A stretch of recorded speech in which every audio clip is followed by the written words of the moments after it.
seeing the multitude, this big crowd, he went up on a mountain, and when he was seated, and during those times, this teacher would sit down, and the students would stand up. So I'm actually going to do me a favor today. I'm going to grab that stool. I'm going to sit down, and y'all all stand up the whole. It's not only messing with you.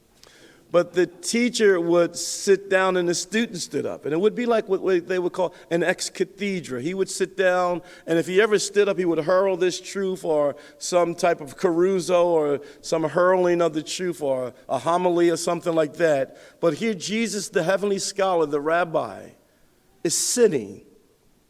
It says, and when he was seated, his disciples came to him. Then he opened his mouth, wow, the Lord, oh glory, and taught them. Not preached to them, but taught them. The churches across America, we need more teaching. We need more good scholarly teaching from the pulpit. You can't disciple nobody apart from teaching. The Bible says, making disciples, teaching them. If a person's not taught, they will be a lousy disciple of Jesus Christ. You have to be taught. Not what we like. Most people like the stuff that make them feel good. They're screaming, ain't it good? God said it. Y'all don't hear me. People love that stuff. Sometimes I like it a little bit. It makes me laugh.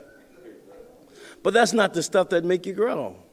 That's not the stuff that make you grow. It's going to be teaching. It's going to be lessons that God will teach you. And you'll hear his voice in expositional teaching, verse from one verse to the next verse. And then not what I got to say, because I don't have much to say, but what the Bible is saying. And that's what a teacher does. He explains what the Bible is saying.